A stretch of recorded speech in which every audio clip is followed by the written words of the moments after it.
Well, good morning. Welcome to Zaid Ibrahim Podcast. We have two special guests today. Both are lawyers. That's why they're special. CY and Vince. Welcome back to the show. Thank you for having us. Yes, today we've got a few things to talk about. And because it's Labor Day, I want to start with some labor issues.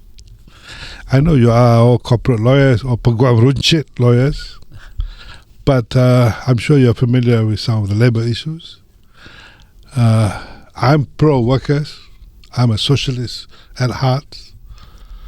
And but I see very little improvement in the welfare of workers as far as legal rights, right to form unions and that sort of thing. Can you give me some a perspective on the law of labor law in this country? Probably I'll take that because I actually practice employment law. So that's actually one of the passionate areas I have in the area of law, and that's why I'm practicing it. And I think I share the same sentiment with you. I'm a socialist as well. So if we talk about the labor law in Malaysia, we have to look at legislations, the Employment Act, the Industrial Relations Act, Occupational Safety and Health Act, and the other legislations like the National Wage Consultative Council Act, that's fixed minimum wage, and of course the Perkeso Sokso, Social Security. Right? These are the few legislations which governs employees' rights, welfare benefits in Malaysia.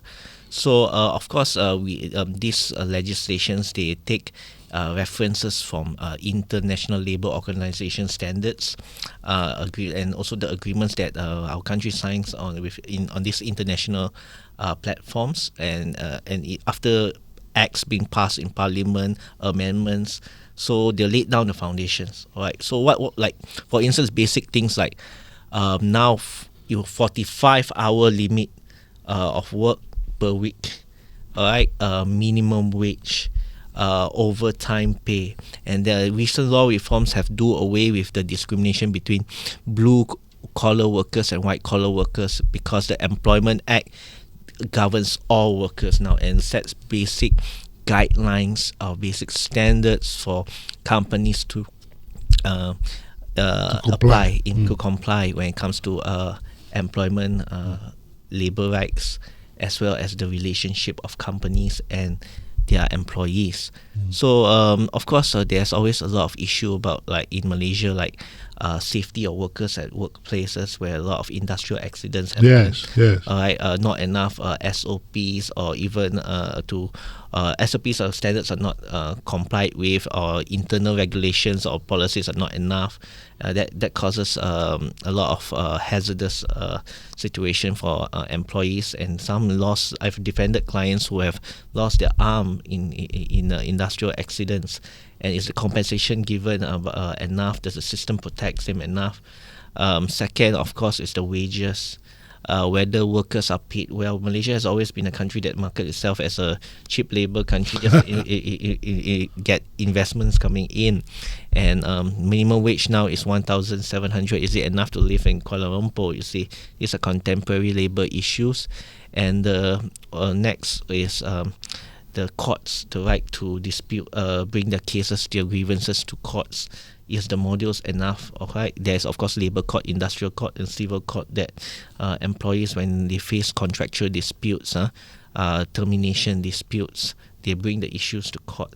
So that's a little bit of the overall situation of employees' rights in Malaysia. They do have basic right to address their grievances through the judicial process. Also have legislation laid out to protect them. And of course, what else? Of course, Labor Day. What does Labor Day means? It's not just to recognize the labor's contributions to the society, but also to remember the struggles of the past that led to the progress we have today. What do we do on Labor Day here? Yeah. I mean, well, there's a May Day protest that usually certain civil societies will organize on May Day to remember, as Vince said, the struggles of the past, which allowed us to have the freedoms as workers today. So I think another question that Vince and I are coming on board to explore also is internally within our own profession as well. people look to the legal profession as the protector of these rights. If anything goes wrong for the employees, we go to court, we bring those rights there. But what about employees within the profession itself? For example, young lawyers. And there's also a group of individuals who don't have such employment rights that we have been advocating for those rights for some time, which are pupils. They don't have SOCSO, they don't have EIS, they don't have EPF, they don't even have benefits to overtime pay. But have you made representation to the bar? So I believe earlier, either this year, there was a motion that was put forward for pupils to qualify for SOCSO. But the bar, eventually the motion was then retracted. But these issues were issues that Vince and I have been advocating before. There was a petition we have started also to recognize pupils as employees. Of course, the movement towards that would require a lot more effort and time as well to see some result from it. But I think definitely having this conversation, I think it's very good. I think what you're doing, although you have not been successful, I think the push has to be done. And I hope a group of your Peguam, Kedai, Runcit, whatever that means, you have to work harder because you are still young. I think there's a situation of workers in this country. I'm not talking about just lawyers, generally.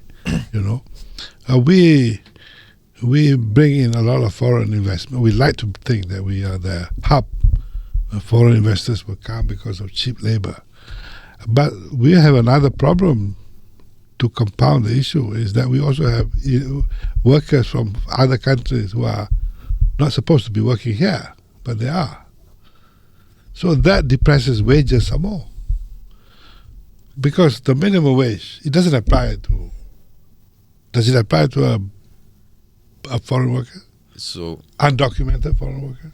Yeah, so I think there's a huge issue of like trafficking, Yes. illegal smuggling as well. Yeah. So in a way, they're also victims to some extent. They were promised a certain job opportunity. They come over here exploited at a low But I wage think that is why, because of the corruption, there are many variety of factors. But the reality is that the job market here is open to so many other people, undocumented foreigners or whatever they call it. And that depresses the wages. If I run a factory or a plantation, why would I want to pay 1,750 if I can pay someone else to do for 1,000? Because the minimum wage is quite illusory in that respect. So I think lawyers should look into this employment issue. I think it could also be a cultural issue amongst even Malaysians themselves that engage in the engagement of cheap labor. Yeah. So if we're able to change culturally the belief that even what we deem to be blue-collar labor has value to it, that we should actually pay for more. Sometimes when you hear from others, oh, we just engage this person, off the record, we pay only like 50 ringgit to do this for us. But I think if we change that culturally for people to have a mindset that, no, actually this should be this should be more. Culturally we should value this work higher than other forms of work. So I think if culturally we change that, perhaps you can start a culture where people start paying more for these services across the board. No, it's a very complicated issue simply because, as I said, it involves legal issues, it involves policies and all that. But the problem, as I said here, is that it is very difficult even to get a minimum wage, let alone all those other rights that you talk about. So it is a matter which lawyers should galvanize yourself and fight for these workers. I mean, okay, they may be illegal or undocumented, but that's not your fault. They're still doing the work. So I think there should be a movement to help them. So government should either legislate, give them protection, or send them back, or whatever. Do a Donald Trump, go and arrest them. Do a homeland security bullshit, like in America. They just go and arrest people, send back to El Salvador, I don't know where. But the problem here is that we are talking about millions of people. I mean, if you ask people how many undocumented workers, nobody can tell. Nobody can tell because it is a deep-rooted problem coupled with other issues of corruption and that kind of thing. But these are the people that flood the job market, depresses the wages, and affects locals as well. So I hope the Labour Day. Who's our Labour Minister? The Minister of Human Resources would be Stephen Sim Chikyong. Yeah. Oh. DAP. Yeah. DAP? Yeah. Oh, how come he's so quiet? Labour Minister.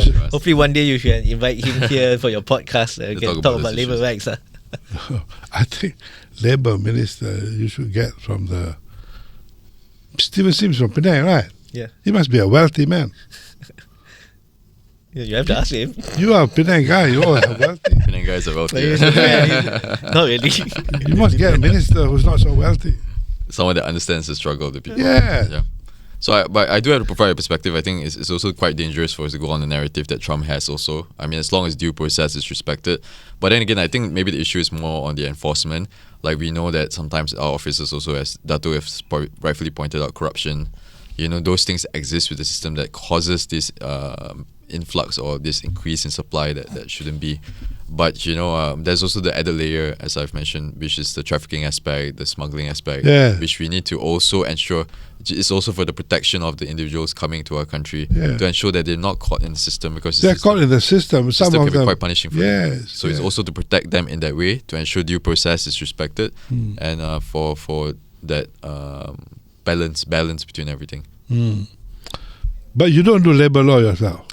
No, but as a criminal practitioner, I do engage in a lot of immigration issues involving migrant workers who get caught within the system, as I mentioned also. So some of them just... very good, very good. Okay, now I want to talk a bit about the Peguam, Kedai Runcit. You're wearing a t-shirt, which you should give me one. Yeah, we'll give you one. With the right size. Right. We'll come back again with one. Yeah, you must give me 3X. Yeah.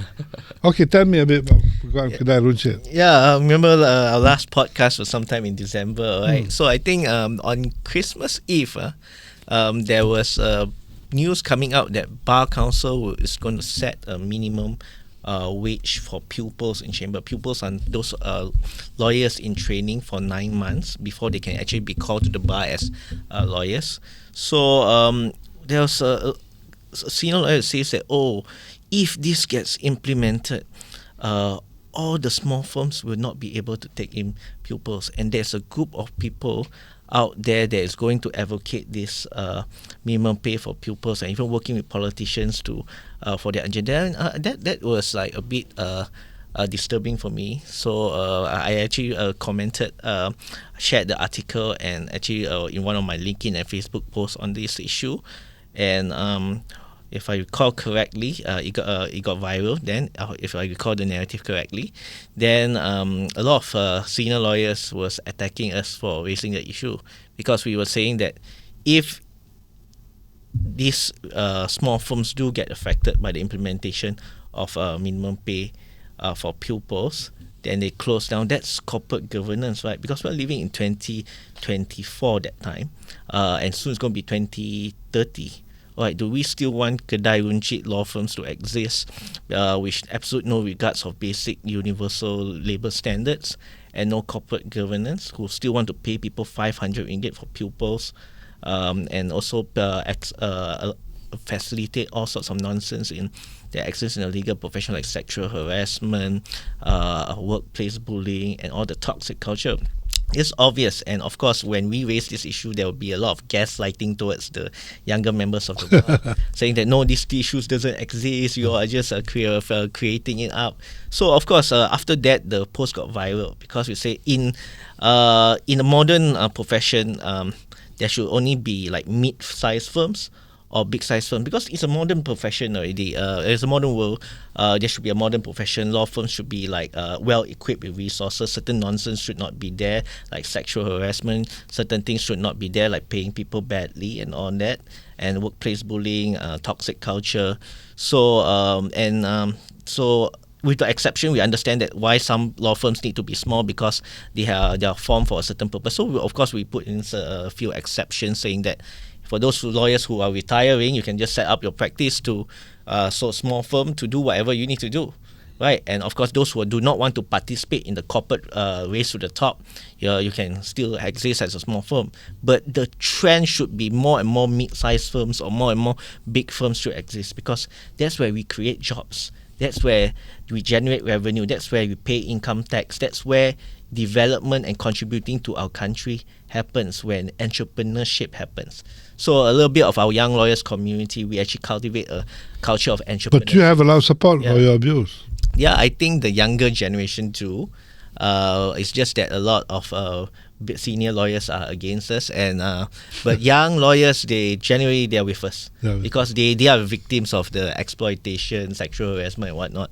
Yeah, and we have a growing community of 250 over young lawyers strong in our WhatsApp group, and continuously growing because we've been doing a lot of corporate engagements, a lot of networking events to build this community. Yeah. So I think it's an opportunity for us to also clarify certain things, because there were others that maybe perhaps misunderstood what the point that Vince may have been trying to make when he said Kedai Runcit, corporate governance and so on. We're not saying that firms that don't do corporate governance shouldn't exist. Obviously, there's a space for them to exist.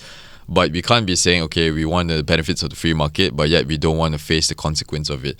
For example, if your firm isn't doing well, then the free market would decide whether your firm exists or continues forward. But Vince is really asking for is for a bare minimum standard for these firms. We're not saying large firms or mid-sized firms don't have their own problems, don't have sexual harassment. Of course they do.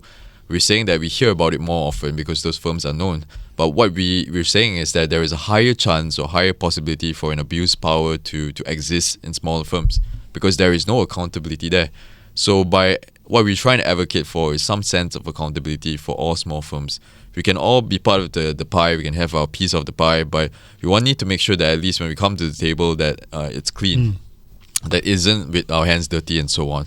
So I think that corporate governance, that perhaps what we're advocating for is not just the eradication of all small firms. I don't think that absolute demand is what we're asking for. I'm a small firm owner myself.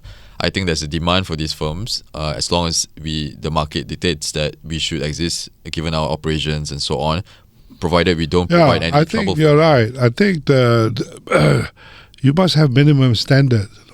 I remember when I was in the bar those days, many years ago, most of the cases of breach of trust, let me tell you, fiddling of clients' account, and improper use of all those clients' money and blah, blah, blah. The studies revealed that there was a lot from the smaller firm. Because as you said, there's a lack of staff, lack of accountability, you leave everything to your senior staff. There's no proper mechanism to run a law firm. So that is one example where there's a weakness in governance, which in a bigger outfit, you have a bit more time and money to have a proper accountant or account clerk, the more process, more proper steps to comply with the LPA or whatever that is required. And more importantly, there's a lot less chance of abuse because a lot of people involved. So these are the issues that I think that important. When talking about big law firms, why governance is very important, because at the end of the day, a lot of people suffer from this abuse. I mean, of course, by the time you get to the point where money's gone, okay, we have a compensation fund that we pay to the victim, but that's too late. That means that your premiums will go up. And that means years of litigation and blah, blah. So yes, governance, lawyers, very important. So the younger lawyers should take up these issues and make sure that regardless of their size, they have to have a minimum standard compliance on laws, on their own practice, on employment requirements and that sort of thing. Yeah. And because of that, we decided to make a sense of humor at things. So we did our Peguam Kedai Runcit t-shirts because the word Kedai Runcit got viral on Instagram, got viral on Facebook, and also I think LinkedIn.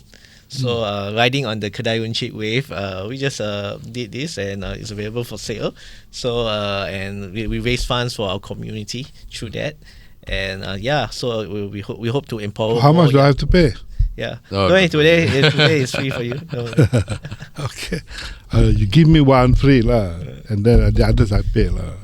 That I can help you. And this maybe Vince can discuss about this also. Yeah. Because there are a lot of oversized lawyers, you know. You must remember So that. by not producing big enough size, we are actually Losing body out on the shaming. market. Losing out on the market. Losing out on the market. You must make sure that fat lawyers, obese lawyers, also have a chance to participate in your Kedai Runcit culture. Okay. Yep. I also think that like corporate governance isn't something to be like afraid about or worried about. It may be in fact something you should be proud of. You know, if your firm complies with corporate governance, complies with ISOs, like Vin says, it should be something we're proud of. So we're not blaming lawyers that are in the system. Maybe we're saying the system is flawed. We don't have trainings for business acumen, understanding of growing your business, that sense. Yeah. And I think that we do the technical training. We know how to be lawyers, know how to go to court, but management of people, management of your firm, management of accounts are separate things. We don't teach lawyers that. So maybe, for example, if I want to start my firm, the bar could provide a course to say like, this is how things that can guide you. Yeah. Right, let's come and let's have a session. We can have someone that can provide you either this advice, opinion, or we could have a session for a lot of people to come and attend as well. Those who have the same interest and same mindset. Yeah. So this could actually empower them. We want young lawyers to be empowered. We're not saying don't be empowered. We're saying empowered in a way that benefits you in the long term. Because in the short term, you can do anything you want. You can get like boatloads of money, but that comes with a lot of risk as well. And if you don't know how to handle that, you're going to be put in a situation where one day it comes crashing down. So we want the bar to ensure long-term success and protection for young lawyers also. What other thing that I read recently that I think I want you to comment on is this report from the qualifying board about some of those people students who sat for the CLP, what do you call it? Certificate of Legal Practice.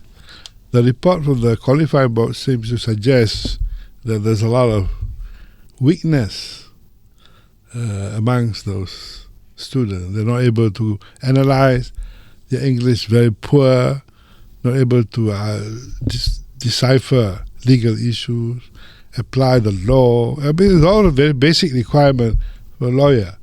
So this is a very scathing report from the qualifying board. Now, many years ago, I once spoke about, but I didn't get much support, about a common standard for everybody. If you want to be a lawyer in this country, there should be a common standard, common qualifying standard. There is no more, I'm from a better university, so I don't have to sit from it, or I'm from this university, therefore I have to, or I'm from a private university, therefore you have to. That, to be private, public, that's another issue. That's another issue. But people who wants to become lawyers, like you said, there should be a certain subjects that they must pass, a certain competency level, not just the law. Like you said, it could be about how you manage the account, how you manage issues of employment, how you manage all those things that are important as a lawyer. So, coming back to this report, it seems to suggest that they need to do a revamp on the exam, on the CLP exam. So, I want your views about that. Yeah, I think the terms of the CLP education also, yes, the exam exists, but I think the education for CLP also has to be improved, because I think people are answering in a way that they think will get them the marks that they need in order to pass. But they don't answer the questions maybe in a way that a lawyer would. They're not thinking from that perspective. They're still thinking I need to get the most marks. This is what my lecturer told me. This is how to answer it. But maybe sometimes some freedom in that answer, some understanding beyond just your syllabus, maybe what is required. So I think there's a lack of understanding there, which leads to, as what the report has said, a mismatch of answers with what they wanted and so on. But also, I think Dato, as you rightfully pointed out, also there are these varying standards that exist. Public universities have their own program, university, and then CLP students, they are sitting for the CLP. Bar graduates go for BPTC. So we have all these things coming into play that hasn't really been sorted. But this conversation has been going on for quite some time. There was a push for a common bar course, but yet that hasn't come out yet. When I first voted this idea, it was 14 years ago. Yeah. I'll tell you. Of course, I didn't get much support from anywhere, neither from the government nor from the bar. I think that just shows you how conservative the profession is towards change, new ideas. I think it's conservative. They're also lazy. I think the bar is probably the laziest organization in the world. I mean, I say that with some responsibility because I've gone through that. The focus is, for many years, it was more about, we have the right to comment about anything under the sun. Justice in the broader sense. Justice about rights, human rights. Okay, they are important. But the smaller things are also justice. That your lawyers are competent, your lawyers are well trained, are well paid, and that your lawyers don't abuse their practice, that the public are taken care of, that the backlog of cases, how do we resolve this? How do we depend on the court system? How do we advocate for mediation in a larger way? I mean, there are 101 things the bar can look at. I remember in those days, I don't know what is the issue now, but in those days, if you do conveyancing work, conveyancing work, you could just do that and do nothing else. Scale fees is set, the charges are set, the forms are quite standard. Now, I heard, I don't know how far it's true, now there's a lot of undercutting. People give discounts because there's so much competition. And the skill set is not that great. I mean, most law firms should be able to do this sort of stuff. So, because of that, you have this undercutting. But that is something that the bar should look at. How much do you cut? And where is your professionalism? How much do you protect skills? No, if you want to do standard, like in some places in the law society in England, everything is standard. So the fees are not much. You cannot have a lot of fees, scale that's for skill.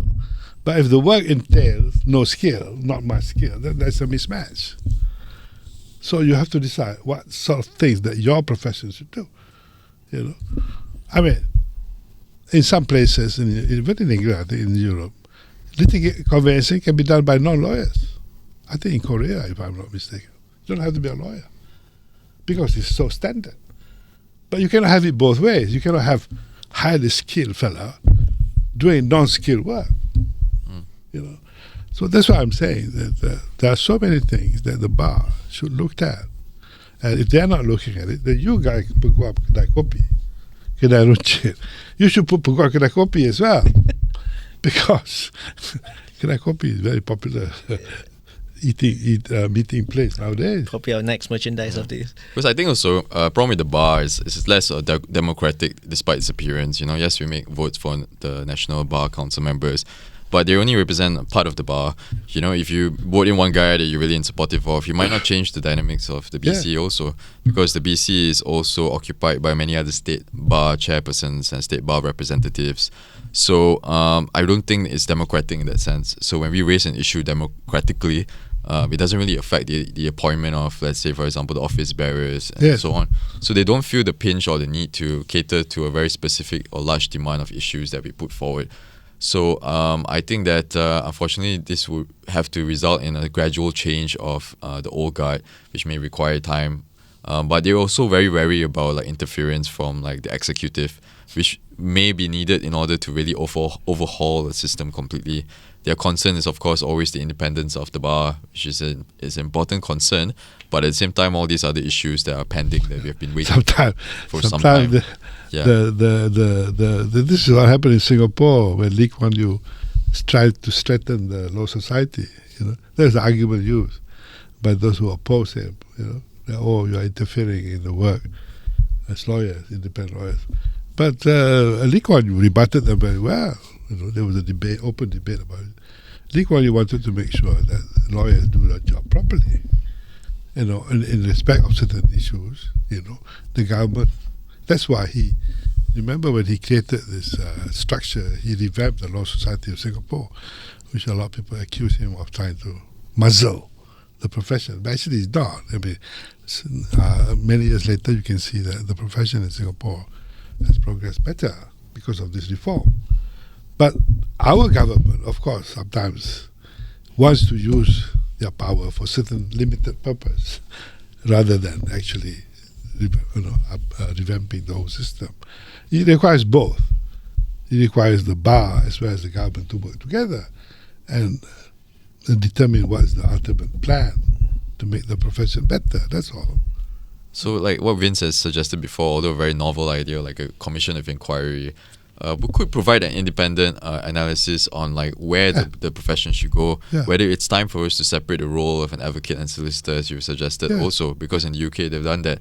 Because there's a difference between people who just want to be at the firm, do work at the firm, and those that want to go to court. Even the distinction between the junior and senior counsel in terms of like what they have, the KCs now, the King Counsel. So I think like there's this whole potential for development. If you have an independent body that maybe even the bar themselves can trust to give input as to how the bar can develop, then we can say this is independent, it's not politically driven, these are actual improvements to the situation that we can take as of note, and if the executive is on board, then let's do it. Yes. Now, but do you sense that that the members, you see now you have 20,000 members, bar, there's a lot of people. More than that, yeah. Okay, maybe More. Very soon it will be 30,000. But what baffles me is where are the voices? They don't speak out. They don't. I think they just need leadership. So you got to create a group of team of people to push this thing. Because it's always like that. I noticed that it's always you need somebody to initiate. The support will come. Sometimes they think about it as well. It's not like they never thought about it. It's not like, oh, is that still? No, they do. But they won't take the first step. If you're a lawyer in Terengganu or Perak, Ipoh, you worry about whatever happens in Ipoh, maybe. But they know that the issues are national in character, So perhaps young lawyers, more active lawyers, should create this mechanism. Because like when we see sometimes like when I look at like enforcement authorities, right, they have a certain mindset of how things must be done. The culture is there. It's like this is how it's done. These are the struggles we have. We can't overcome these struggles, so we internalize them. So but then they say we are the ones that know how it's done, how it should be. So but there may exist a counterpoint. People who may not have been part of the system that says, hey, I've seen this done differently elsewhere. It should be done this way. This side says, no, it can't be because it's difficult. There are all these difficulties. So there's this competing ideology there that like, oh, we know what can be done, shouldn't be done. And there's a group that says, no, you're wrong. Actually, it could be done this way. So I think that we've seen this at play also in the KL bar. Those of the old guard that says like, I've been here, I know how to do things, and the different and fresh faces that try to come in. So I think that we still have to see how that plays out. I think for now, the old guard still remains quite strong because obviously, logically, when we infer, the old guard should be the ones we trust with because things have been okay for now. But then the question we should ask is, why can't it be better? For example, when we look at the KL bar state election, at the point in time, the venue, it was chaotic. They should have had implemented online voting. Like, it was completely packed. In fact, some people gave up. They just went downstairs and had a drink at the bar. So like, but okay, you're supposed to be the new face, the fresh face. But when I see the Selangor bar filled with like those that are more senior and so on, they're implementing new ideas, but you're not. So like, you can't then hide behind the fact you're younger, right? We need new and fresh, not in terms of your age, but in terms of our ideology, in terms of understanding. Yes. That's what we need. And perhaps that's something that can be explored next year and so on. Let me ask you this.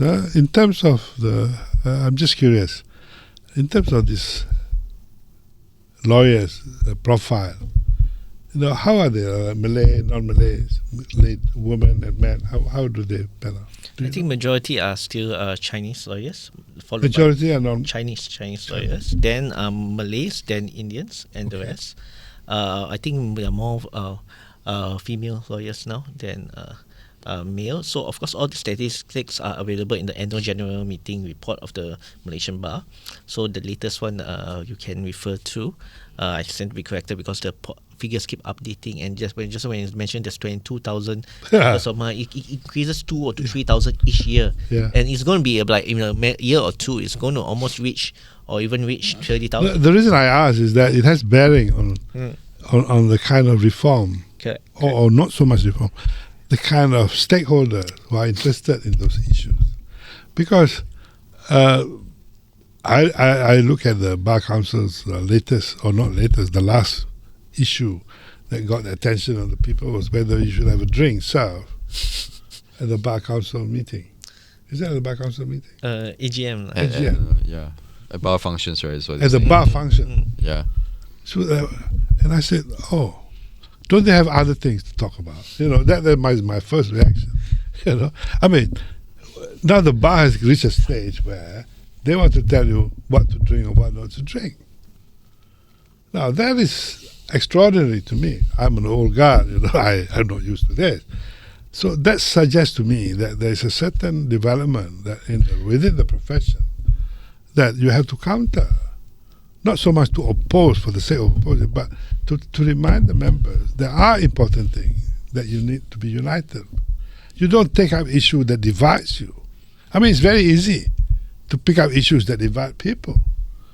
It is more difficult and more meaningful if you take up issues that unite you for the betterment of the profession. So that's why I asked you if you might need, for example, if there are more women lawyers, you must ask them what is it that they care about, and find the key people. If it is the Chinese lawyers, what are their preferences? Is it corporate? Is it governance? Is it what? And use them. Because human rights, for example, issues involving criminals. I mean, I know you're a criminal lawyer, but generally people tend to assume that the Indian lawyers are involved in all this. Most of the cases, right? Yeah. So you may have to get support from these people to canvass or to champion certain issues that is the profession needs. So, yeah, as I said, there are a lot of people there that have got different interests that you must mobilize. That Kedai, Runcit, Peguam must mobilize so that you can bring to the podcast here. We'll look for a strategic cooperation moving forward. I think we have a lot of ideas. We're doing a lot of community building activities. There's of course room to improve and collaborate. We'll look for. I think the future is exciting with what's going on in politics, in economy, and also what's in our profession. I always talk very highly of the next generation, Gen Zs, the high performing ones. Gen what? Gen Z, Z. Oh, not Z. Generation Z. Z is Z. Yeah, Z. And that's the latest generation. Generation Alpha is the latest, but Generation Z is also more on the younger What is ones. Alpha? Alpha is like 2000s plus, like the younger ones, very young ones. The children of millennials. Oh, I have lost touch with all that. So my generation is what? Boomer. What do you call me? Taiko, no? No, generation what? Boomers. Baby boomers. Baby boomers. Baby boomers. What? You are 70 years old, you're a baby boomer. Like if you're thinking like 50s, like immediately after post-World War II, so we call them the baby boomers. So these are the generation that was there. So after that, I believe it was the generation X. Y. Z. Y is millennials, and then now we have Z. Yeah. So millennials are Vince and I. I'm at the cups of millennial and Gen Z. Okay. Millennial and then Gen Z. Yeah. Then Alpha. Although I think even in millennials themselves, they're approaching 30s, late 30s. They're senior lawyers now. In fact, some of the things they do or say may in fact be carrying forward the trauma, whatever abuse that they faced before. So that's what I noticed even amongst my peers. So hopefully there's an example and a good standard that all of us can set also. Yeah. Okay, Vince and CY, I think there's enough for today. But let's meet in say 2-3 months time. Sure. But you come up with some plan where I can be part of Peguam, Kedai, Runcit. Okay. But I don't practice anymore. It's okay. But I like to see younger group lawyers do things for the profession. And whatever I have, I can help. Thank you, Dato. Thank you, Dato. It's a pleasure collaborating. Yeah. Pleasure speaking to you. Thank you. Well. Thank you. Thank you. Yeah. Let's have coffee. Yeah.